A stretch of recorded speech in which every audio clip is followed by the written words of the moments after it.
Hey guys, we are live. I am Jeff, and today I got a brand new guest, you guys. I have Mike is here from Flippin Goodies. How are you doing today, Mike? I'm doing good. Thank you for having me on. Oh, for sure, man.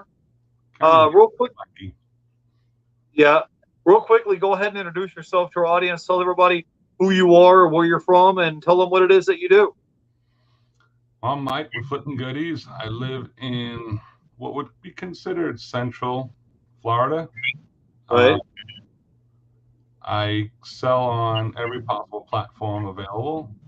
I just got approved for Walmart Canada, so I just started doing that now.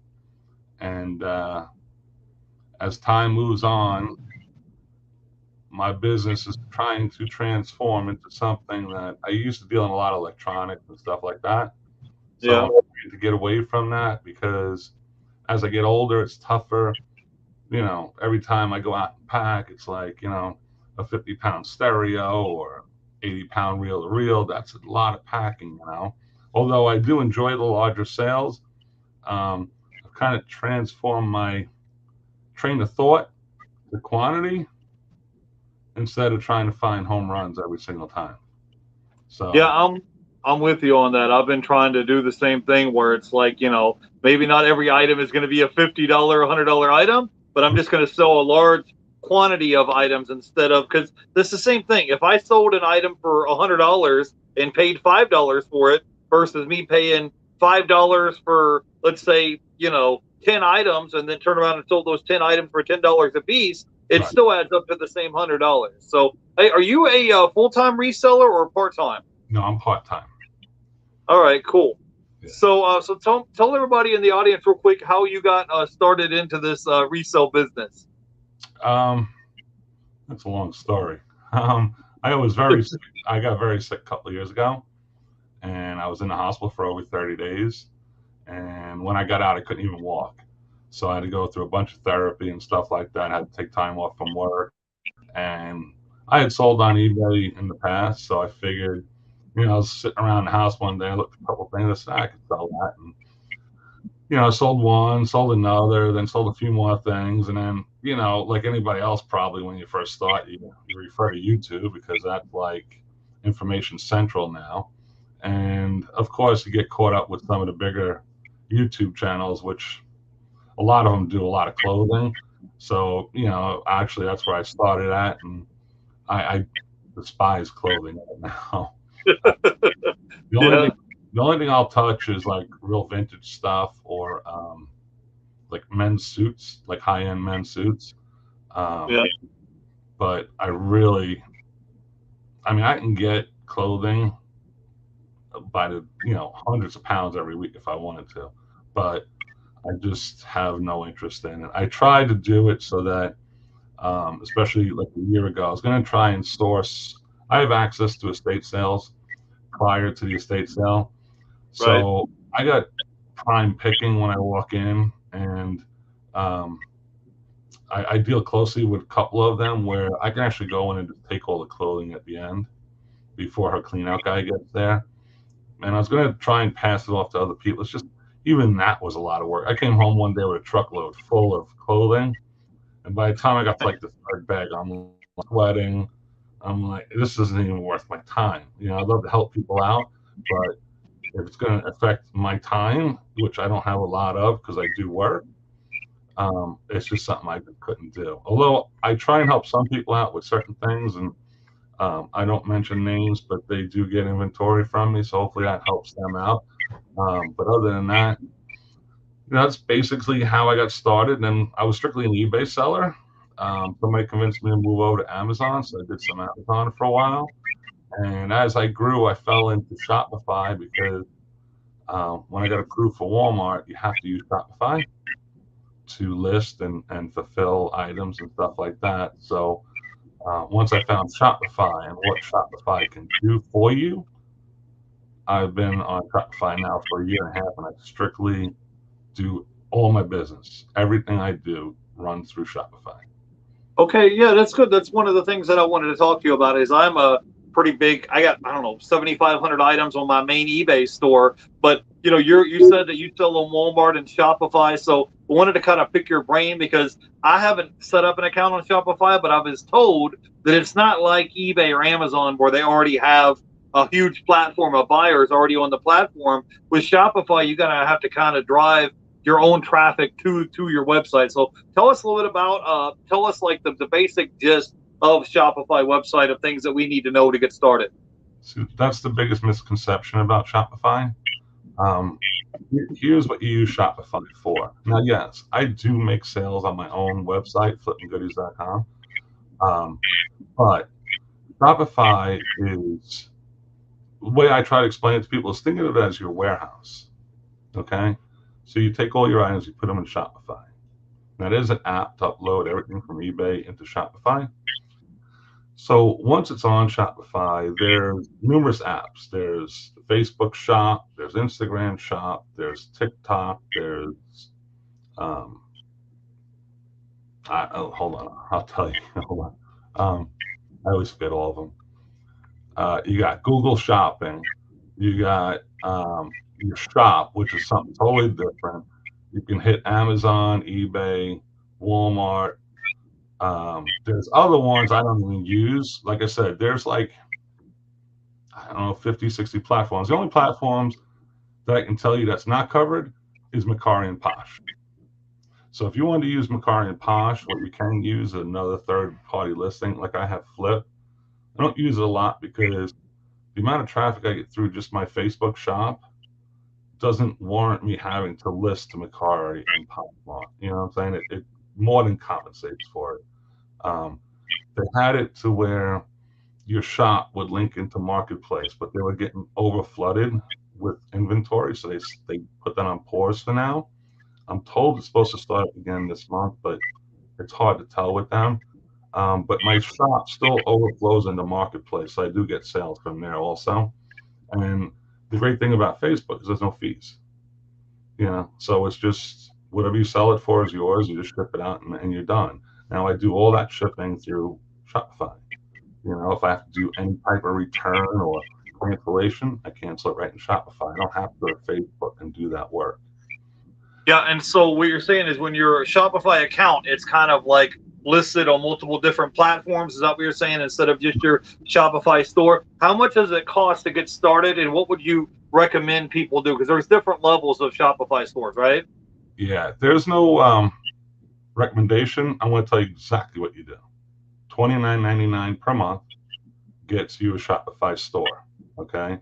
Now, when you add like eBay app is free. Okay. Facebook, Google, Walmart here is free. Walmart Canada is rather expensive. Okay. But I need to pay for that because I need to sell in Walmart in Canada. So I need that app. I pay for the higher account because I sell on Walmart and I ship a lot through Shopify. Now, if you're not doing what I'm doing, there's no reason to have the higher account because all it does is lower your shipping fees. So for me, it more than makes up the difference to pay the $50 extra a month.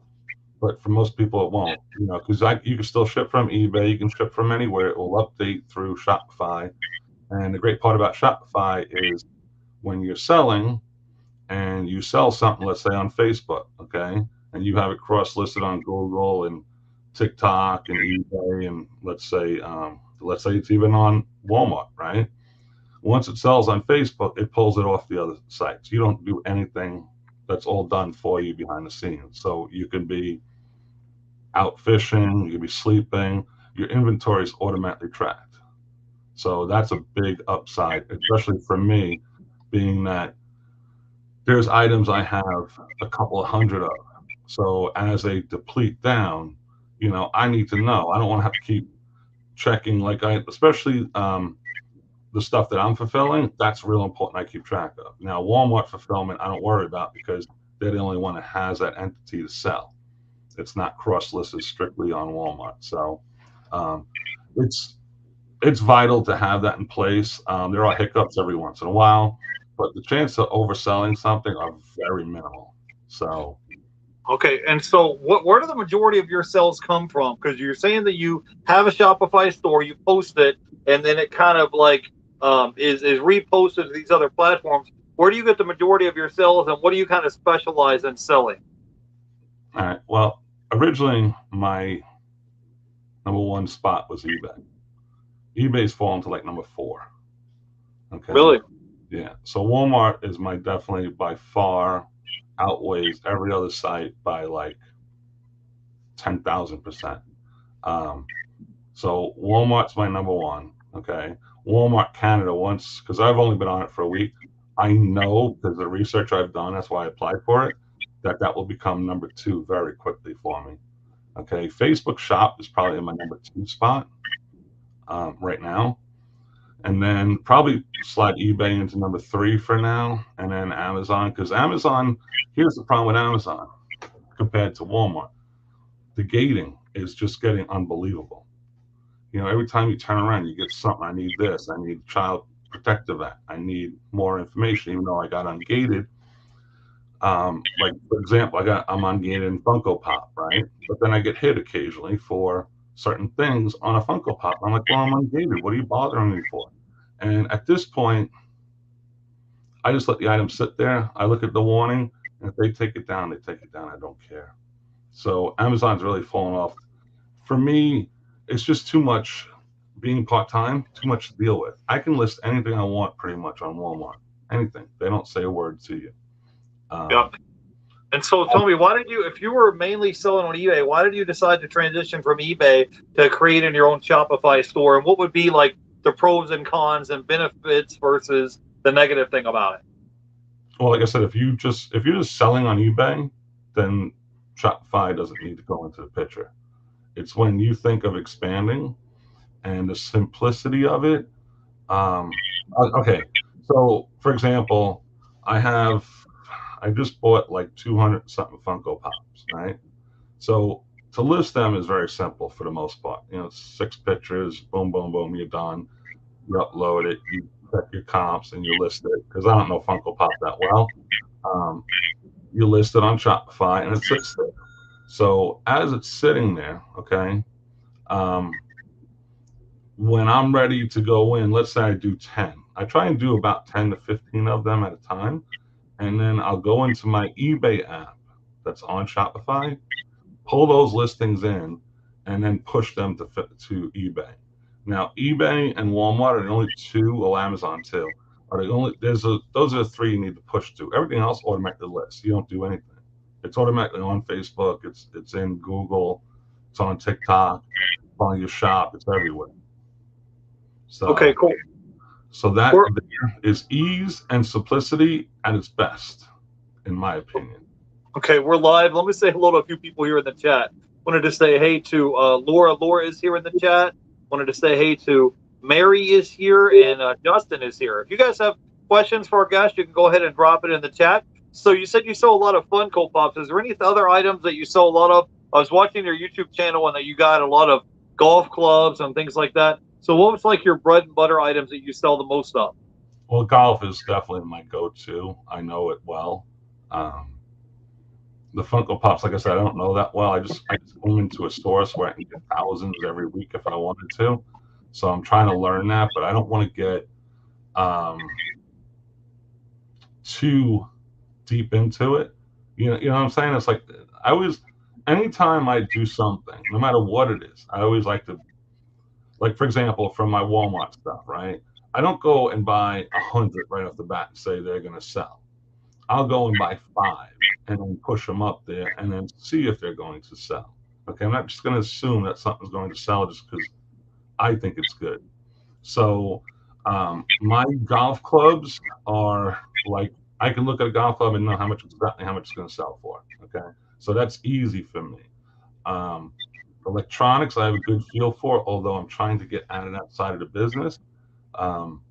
If I see something that's worth it, I buy it. Like I just bought a, what the heck is it? Technics? Yeah, I think it's a Technics SL 1950 stereo this weekend or last weekend. And just I think of the name of it right now. I can't even think of it now. The place where you put the record and it drops down, the spindle. There it is. That's the word.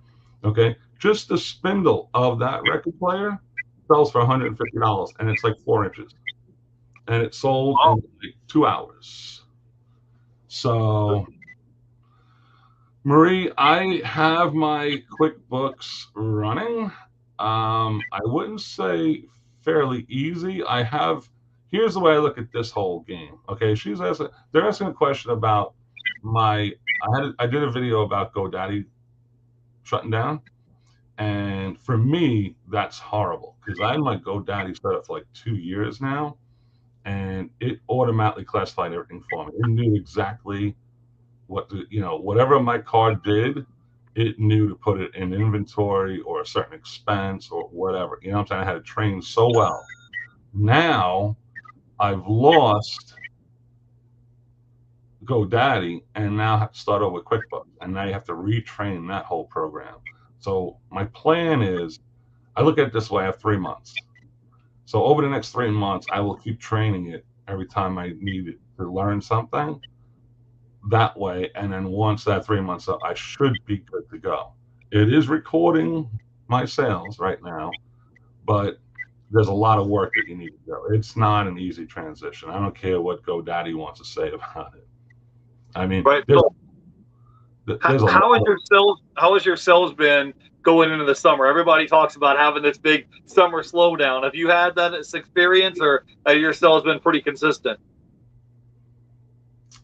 That's a tough question. There's certain things I cannot talk about what I sell because I'll get crushed. So I'm not asking you to tell us the exact item you're selling. I'm just saying, have you been? So I would say in that category, my sales are still flying. Okay. In eBay world, my sales are slow right now, but you got to also remember, I don't concentrate a lot on eBay anymore. I really don't. I went from like a $75,000 through 90-day total. I think I'm at like 20 now. That's how much it's dropped off for me, but that's because I really don't post much there. I don't do a lot of work there. I used to keep on top of that every single night. Now it's something that's, like I said, it's off my radar really. It's something I post to occasionally, but it's kind of fallen off the radar. I have a lot of other things in the works right now that hopefully will only have me selling new items where I don't have to worry about return, stuff like that. Right, I'm with you. Yeah, if I get an opportunity to, I'm trying to get items that's new in the shrink wrap as opposed to used ones. You get a lot less returns. You don't have to worry about damages as much. It's a lot easier and smooth. So tell us, you said you got some stuff in the works. Do you have anything that you can tell us that you're working on right now that you can talk about? I can't. Okay. And the people I'm working with would kill me. I can't. Well, I was just curious because earlier you said that you had some Funko Pop that you were selling. I understand. I don't want to be a dick about it. I mean, it's something where I don't mind telling people exactly what I do, but as far as that side of the business is concerned, if I open my mouth and let people see the light, it took me 2 years to find this light. You know what I'm saying? A lot of heartache to hand it over and just say, well, it's this. Doesn't work. But that's fine. No, I'm not asking you to give up your supplier or anything like that. I was just curious if there was like a category of certain items or a niche that you were looking at. I just wanted to say hello to Harry Humstone is here in the chat. He said Mike is my man or one of the man. He's one of them. So. I wanted to talk about man, Harry. I meant to comment on your video the other day with that house. Man, that is amazing. Did you see his video on the house he did? I didn't get to see it. I catch his video when he was on vacation and he got sick, but I didn't get to catch his new video that he did. I don't know where he gets that contact from. I'm assuming it's some sort of realtor that gives it to him. I've gone that route and worked with realtors trying to get cleanups and stuff like that. But that house he just did was like 4 feet of just gold for the most part. Like he was going through it. They found vintage T-shirts. He found sealed Hot Wheels. I'm sure I'm missing a lot, but there was a lot. He was like saying, like, I remember one part of the video goes, yeah, the couch is somewhere in this pile over here somewhere, Yeah. So that's good stuff right there. If you can get those type of hookups, that's what you want, because he's done very, very well doing that. So tell us, like, where are some of the places that you like to go sourcing at to get inventory for reselling? Like, what are some of your places that you like to go sourcing at? I saw one of your videos that you do estate sales. Can you talk to us about that? Well, my favorite place is estate sales. I think Between estate sales and garage sales, that's where you're going to find your biggest ROI. Yeah. Okay. And that's how you can push your ASP up high. Um, I'm not a big thrifter. I'm not a big fan of it. It's too, I watch people do videos and say, I'm going back to the thrift store day after day after day and finding gold. I don't have that luxury. It's not that I can't go to the thrift store. It's there's not gold in there every day. I mean, every blue moon I might find something. I just walked into my thrift store last week, and I do very well with printers. So I found an HP LaserJet Pro in there for $8, and it sells for 400. So I brought it home, checked it, worked, so it's listed now. But for me, when I first started, I knew nothing about thrift stores, estate sales, garage. It wasn't my thing. I never went to them. But over time, what I've done is made connections with estate sale companies that gets me in the door. Like you'll see some of my videos, Tuesday private pick, and I'm going to a estate sale. It's not going to open until Friday or Saturday. So ROI is estate sales, garage sales, and some thrifting. Okay. Retail arbitrage is lower ROI, harder to get quantity, and something that I do not enjoy at all. That's way too hit or miss for me. Yeah. Well, my issue is with sourcing that I've had lately is like you'll go to a thrift store or let's say a pawn shop or something, and I'll go in there and clean the place out and get all the stuff that I'm looking for where I have a good enough margin to make a profit. But then it may take them 60 days, 90 days to restock to get new inventory in. You know what I mean? It's not like Walmart where they snap their fingers and they get new inventory in. And plus, gas where I'm at it's like what, $4.59 a gallon, almost $5 a gallon. So it's like you may be going to a thrift store or looking for an inventory and come out empty-handed, and meanwhile you're spending almost $5 a gallon in gas driving around looking for inventory. So Harry asked a question. He said, "What is your favorite electronic to resell?" Harry knows his answer. It's the holy grail for me is a Sansui 9090 DB. That's my holy grail. I've sold 3 of them. The most I've ever paid for one was $300 in a estate sale. They'll sell for $2,000 plus in like 10 minutes if you have it pristine in original condition. So that's my holy grail. I will still, anytime I see it, I'm still going to pick up that type of stuff because that's just gold. Now I have a locker full of like 90s Sonys and Technics and Akai, but they're not selling like they were 2 years ago. It's just kind of been put on hold. So like I said, for me, shipping that stuff's become a real pain. I got burnt on a return where I sold a turntable that the turntable working is a $900 turntable. I sold it for parts for $220 or something. And it was parts of repair, and eBay forced me to take the return because he couldn't fix it. So he figured, screw it, I'm going to send it back now. He was hoping if he could fix it to make the $700, he couldn't fix it. And so I got stuck with a return that still kind of eats at my craw a little bit, but I get over it. Yeah, well, I think all of us being resellers, we all get returns, and even big companies like Walmart and Target, Best Buy, they have to deal with returns and customer service too, just like we do. So what are some hot selling items for you? I know you mentioned that you sell a lot of golf clubs. Is there any other niches or hot selling items that are selling for you right now? Well, summer's back, so I've sold a lot of pools lately. I actually had a lot of dead inventory from last year and from 2 years ago, to be quite honest with you. But all of a sudden, that's picked up again. I'm surprised because last year was kind of like flat, I mean, we were 3 years ago, I want to say, you can go to Walmart and buy these AC filters for, I think they were $7.49 for a 2-pack, and sell them anywhere from $24.99 to $29.99 on Amazon. And they would go right away. It was hard to keep stock of them because it was just hard to get them. So that has all of a sudden picked up, and I'm surprised because I still have some of the filters left, and they're actually selling pretty well. I sold a couple of pools on Walmart, which didn't surprise me too much because the pools I had paid $55 for. Now they're like 90, the same pool this year. So on Walmart, you get like 175 for them, and it's pretty good. I mean, that's pretty good profit on an item that you retail arbitraging. Now it does cost you $30 to ship the stupid thing, but it is what it is. Overall, I would say that, and I talk to Harry about this all the time, golf is probably, in my opinion, one of the best niches to be in. It sells all year round. It usually sells for decent money. I pick up golf clubs anywhere from $1, maybe maximum $3 per club. So, and minimum, I don't care what people, I wish I had it here. It's in my garage. I sold a Cleveland golf club yesterday. That's all beaten up, and I still got $12 for it, plus $11 shipping. So, to me, that's just a easy process. That shoes, hats, clubs. I try and stay away from balls and gloves because they're like, I don't know.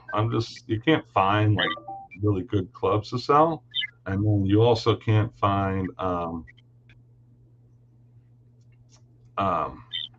do you call it? The gloves, and then the balls, and they're just not great sellers for me. So I'd stay away from them. But clubs, bags, shoes, shirts, hats, and any specialty club, like a training club, those usually sell very well. So I love golf. I probably have 500 to 600 clubs in stock right now. So, it's one of my bigger areas that I dive into. And that's one I will stay in on eBay. Okay, cool. Yeah, I was watching one of your videos you made a while back when you spent like $1,000 or something at one thrift store, not thrift store, but a yard sale. Tell us about that. That's been one of my better buys.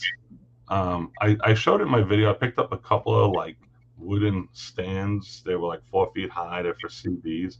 Those are still sitting in my locker. So are the figurines. The figurines I haven't even put online yet. But my hickory sticks are selling at $69.99 each. Really? $1 shipping, and I have like 300 of them.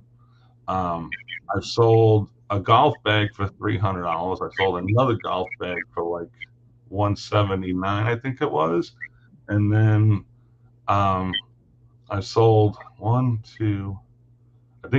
sets of clubs so far. I just sold a set this week that was from that buy for $259. Now, it was a golf club I'd never heard of before, and I was shocked when I comped it. But Liquid Metal was the name of it, and I've never heard of that company. I come to find out they were bought out by Cleveland. I think it was Cleveland. And it was, somebody had it listed for $649 for a set of clubs. And it was only listing. So I was like, man, is this guy just like insane, or do these things really go for that? So I was like, I'll just throw up $450, see what happens, right? So a guy messaged me and said, look, I looked at the shafts and it looks like it's been reshaft and the glue doesn't look that great on it. So I looked at the clubs and I agreed with him. He made me an offer at $250. I would have been insane not to take that offer at that time, because I almost threw those in the dumpster, to be quite honest with you, because I never heard of them, and I don't want to deal with the low end garbage of that buy. So some of my clubs did go in the garbage. They were too beat up or whatever, but I'm glad I held on to that set and checked it out a little bit further, because that would have hurt to throw that one away and find out later on that was a big seller. You know what's funny is about reselling is sometimes you'll have an item that you think is a hot item and it's going to sell right away. And they have items of stuff that you've never seen or heard of. And you're like, no one's going to want this. And then the stuff will sell. And you're just looking at it like, wow, I can't believe this item sold for this price. So let me say hello real quick to Bluegrass Thrift is here in the chat. Says, hey, I may have missed it, but how much longer are you going to work at your regular job? Until I retire. I got 37 years into the company.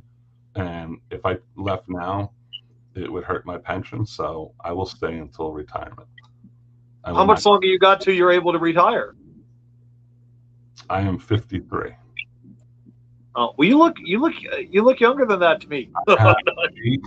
I have 9 years left. Well, 9 years left. All right. So, tell me, I know earlier you would talk briefly and said you're trying to transition into selling new merchandise. Is there anything that you could kind of talk to us a little bit about your business model? Is it going to be retail arbitrage? You're going to be doing online arbitrage? Do you have a supplier lined up? Yeah, we're going to use suppliers. All right, cool. Especially, I can tell you this much, especially for Canada, it will make our logistics a lot easier. We plan on using, I can give you some of that because we're going to plan on using a 3PL up there to fulfill our orders. So we're going to hopefully have manufacturers ship directly to our 3PL. And then from there, stock up the items that we want there. And then we'll list them on Walmart. And as they sell, they'll ship them out for us. So that's the plan right now. Hopefully, I just got approved for SWW, which means shipping with Walmart. Okay. So right now I could ship from the United States to Canada. Here, I can show you. I keep this all right next to my desk because I need to refer to it a lot. So like here would be my rate to ship. I'll put you on full screen. Is that coming in clear? Yeah, good enough. So those are what it's gonna. That's exactly what it's gonna cost me to ship from the United States to Canada. If you can't see, I'll just give you a little like breakdown of it. So 1 pound, which on pirate ship is I think $10.99 now. I think I'm not 100% sure, but I think it's $10.99. So 1 pound, and FedEx is 6 days delivery. So from my house to Canada in 6 days is $10.40. 2 pounds is $11.33. 3 pounds is $13.04. 4 pounds $14.07, and from there it goes up like $1.25 every pound. So I'll just go up to the max. 99 pounds from my house to Canada is $76.38. Right. So now it's tricky, okay? Real tricky. I mean, to go into Canada, you have to convert your listings into French. Okay, and that can, and also understand the difference between the Canadian dollar and the United States dollar. So you have to have all these numbers running through your head as you're listing. Go and convert your listing into what they call, I forget exactly what it's called, the French something. Hold on. Wow, it's going to take me too long to find that out. Let's just put it this way: you got to put in your listing in French also. So it's a lot entailed into it, but to me, worth the time. All right. So, Mike, tell us what would be your top 3 tips or piece of advice you can help somebody out for the reselling business. I think you said earlier that your eBay store, I think you said you did like 75,000 in 90 days or something, right? Yeah, but like I said, it's way down. I know it's way down right now, but I mean, you had it up to that one point. So what would be your like top 3 tips or piece of advice to help somebody out with the reselling business, whether it's on eBay or other platforms? Tough one. I mean, everybody says the same thing over and over. So I want to try and be a little bit more original. My number 1 tip would definitely be to work with estate sale companies. That is like gold. The problem with working with estate sale companies is no matter when she calls and no matter what's there, I have to show up. Even if I don't buy anything, you still have to show up because you don't want to break that relationship. Because if you don't show up and then you're like, well, I called you, you don't want to show up, I'm not going to bother calling you anymore, you know? So that's big to me. Right. I would say number 2, and this has really helped me in my business, is networking with other resellers. Try and put people around you that maybe they have a specialty that you don't have, and you can ask them about certain things, or vice versa. And that little network, I'm not talking about 100 people, I'm talking about like 4 or 5 people that can help you in a private chat or whatever, help walk you through certain things, whether it's dealing with eBay issues or an item or whatever it is. It's nice to have someone that's maybe not an expert, but knows more than you do in certain categories. So for me, that would be like number 2. And then number 3, and this is going to hurt some people's feelings when I say this. If it's a job, it's not worth it. Meaning, if you look at this as a job, then you might as well just go get a job. There's so much work behind the scenes that the labor people they look it looks easy, especially on YouTube videos. It looks very easy. You walk around your garage with a pro, a GoPro, and you say, "Look, I sold this $7. I sold this $15." But that's the one side of the business. Right. I don't think, besides hardcore sellers that this is what they do day in, day out, understand how much work is actually involved in reselling. It's a ton of work, takes a lot of time, and if you want to be proficient at it, you just have to keep grinding through. But I watch some videos where it bothers me when, if you're going to sit there and say, well, it takes me 8 seconds to bag an item, 42 seconds to take the pictures, 15 seconds to do this, 10 to do this, another 8 to do this, so I can make a listing in a minute and 43 seconds. If I ran my business like that, honestly, I'd quit. I would shut down tomorrow. That's no fun to me. I like to have fun while I'm doing it. So whether I'm taking a Funko Pop and listening, it takes me an hour. But if I'm listening to like a stream or something like that, that doesn't bother me. I understand quantity is winning, but quantity isn't always the answer. I only have 1,000 items in my store. I find it hard to get over 1,000. Well, it just depends on what niche you're in. Like I said, I got 7,500 items right now listed, and probably either tomorrow or Monday, I got a big wholesale lot, and I'm going to buy like 500 new items, brand new in the shrink wrap. So when I get it, it'll probably take me maybe a week, couple days to get it listed. But once I get it listed, I'll be at 8,000. My goal is to get to 10,000 active listings by the end of the summer. But I mean, when you have like a small item like this, like a CD that doesn't take up a lot of space, it doesn't weigh anything. It's not that hard. You just take a picture front and back, you post it, and it's listed, and whenever it sells, you ship it out. But I do agree with you that sometimes when you watch YouTubers, it looks like a highlight reel. They walk into a thrift store and they're like, wow, I found this item for $5 and it sells for $50. And they make it look easy, but they don't show you everything behind the scenes as far as listing the item, doing promoted listings, boxing it up, shipping, storage of the items, pulling the orders. They don't actually show you everything that goes on behind the scenes. It's just like they show you a big pile of all the items they sold over the weekend, and like it's a highlight reel, Yeah, it's. I mean, I understand you want to show the fun part of it, make it more entertaining, but the grind is where it's really hidden. The customer service could be a pain. Some people take it personally, which can be real painful. Like for us on Walmart, we have to maintain phone call. We take phone calls from customers. Not Really? we take phone calls from customers. Yes, you have to have your own business line. Wow. So that there, and honestly, I've been selling on Walmart now, going on almost 2 years now. I've taken 2 phone calls. Oh, it's not so bad, but still, Yeah. And it's like the other day on Amazon, I got a message from a buyer who bought I forget what they were exactly called, Fit Pro or something like that. It's a massager, handheld massager.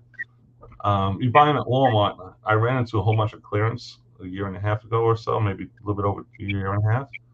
So I got a message from one of the buyers, and she says to me, she goes, I bought this from you a year and a half ago, and I just was changing out the heads on it, and it fell apart on me. I want my money back or a replacement. Really? From a year and a half ago. So I wrote back and I said, I'm sorry, we only offer 30-day returns, and you're well beyond that threshold. But it's stuff like that, I mean, who wants to hear from you a year and a half later? I mean, do you honestly think I'm going to refund you? Well, I understand. I've get the same type of emails and stuff that you do, where someone said they bought this item and they said it had a dent in it or something, and I'm like, bro, I sent it to you brand new in the shrink wrap. It arrived at your house in 2 days, and you still have an attitude over, a $10, $15, $20 item. You know what I mean? So you can deal with headaches just like everybody does. I wanted to give a shout out real quick to Keith in the chat. and BK from the Rockies is here. Hey, Mike, tell everybody where they can find you at on YouTube and Instagram. I think you're at like 984 subscribers, so I'd like to see you hit 1,000 subscribers. But tell everybody where they can find you at on YouTube and Instagram if they go by and check you out. I don't want people subscribing, but I'm Flippin Goodies everywhere. So, but you don't have to subscribe to my channel. It's all good. Well, I subscribe to his channel. I would like to see you at least get 1,000 subscribers so you can get monetized. You're like this close. You're at like the 10-yard line. Something really strange happens to a lot of YouTubers once they reach 1,000. I'm trying to stay right underneath that threshold. Well, all you got to do is just be yourself, Mike, and you'll be fine. Do you have any other? I do want to answer one of the questions in the chat if you don't mind. Go ahead. Okay, so a list of golf clubs, and you can actually see. You can actually pull this up on eBay, and it will show you what you should buy and what you shouldn't buy. But always look for Nike's number one. If you find Nike, usually it's going to be worth good money because Nike stopped making clubs. So you figure a Nike club's going to go anywhere, depending, but anywhere from like $20 all the way up to maybe $140, depending on the driver that you might find. Then Titleist, King, Callaway, Adams is a good one. I'm going to forget a few. I always do. TaylorMade is another one. If you're looking, especially at garage sales by me, if you kind of know like Jack Nicklaus Golden Bear clubs, stuff like that is pretty good sometimes, but hit or miss. Very hit or miss on that. Did I forget any? Mizuno is another good one. The specialty clubs, like I said, any type of like training club that helps you with your swing are very good. They usually sell for right around that $35 to $40 range. Can't think of a name off the top of my head of what they're called, but Night Warrior is also like okay. They'll sell for. I have a setup for I think like $95, something like that. So just understand that when you sell golf clubs, you need to have the boxes to send them in. Okay, trying to put a box together for golf clubs can be a little tedious. So like in my garage, I have 4x4x48s and 6x6x48s. Okay, and those will pretty much handle any type of golf club. And then for my golf bags, you have a couple options. What I'm leaning more to these days is I have like 12x12x12s. I also have 14x14x14s. So if I sell a golf bag, I'll just stack those and put 3 together and drop the bag in and close everything up and tape it off. It's the easiest way. I do have a couple left. I'm not gonna order them again, but I do have 36x14x14 boxes, but they're so big to store, it's not worth it. So that's why I decided to go with the stack 3 boxes on each other, drop the golf club, and ship it on out. All right. Well, hey, Mike, I appreciate you jumping on and hanging out with us today. I told Mike I was only going to keep him around 30 to 45 minutes today. Do you have any words of wisdom that you can leave our audience with? And then we'll let you go, Mike. Yeah, anything you heard for the last 43 minutes and 32 seconds, forget. It'll help you later on. No. All right, guys. Well, if I know Mike said he doesn't want you guys to subscribe, but all the links are down below if you want to follow him on YouTube and Instagram. So that way, if you want to go help support him, help him hit 1,000 subscribers. Wait, I will tell you this much. Don't follow me on Instagram at all because I have no clue how to use Instagram and I'm very rarely on it. The only reason I'm even involved in Instagram is because I have an Instagram shop. I swear to God, no, I'm being dead serious. I'm the worst at Instagram. I might be the worst one in the world at Instagram. It took me 15 minutes to find where you sent me the link for the show tonight. Well, so, I understand that sometimes it's like that with technology. Harry says, Jeff, great guest, another great show. Hey, thank you guys in the chat for hanging out with us. I want to thank Mike Flippin Goodies for coming on and hanging out with us. And go ahead, and if you want to go ahead and follow him and check his YouTube channel out, the link's going to be down below in the description below. And I will see you guys soon. And Mike, I'm only about an hour away from you. So here sooner or later, I'll have to stop by and meet up with you and come by and check you out in person sometime. Did you see my latest estate sale? I didn't see. I saw a couple of your videos that you put out. And you were talking about your GoDaddy site, but I haven't seen the latest state sale that you went to.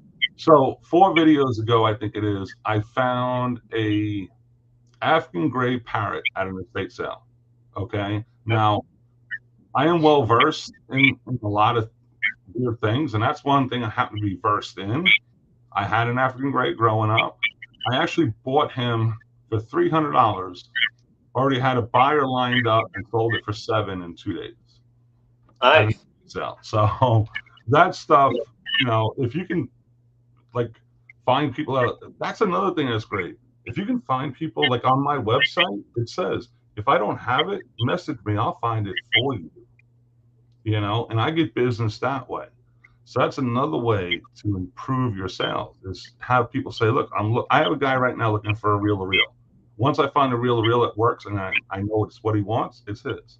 It's done. It's a done deal. All right. Awesome. Yep. Well, I will see you guys soon, on the next video. I have some new guests lined up. Who do I have coming up next week? I have Pie's postcards. He's going to be on next week, and he's going to tell us all about how he resells postcards and resells them on eBay and whatnot. So that's going to be our guest for next week. So I will see you guys then. You guys have a great Memorial weekend, and I will catch you guys in the next video. You guys have a great day. Have a great weekend. Bye, guys.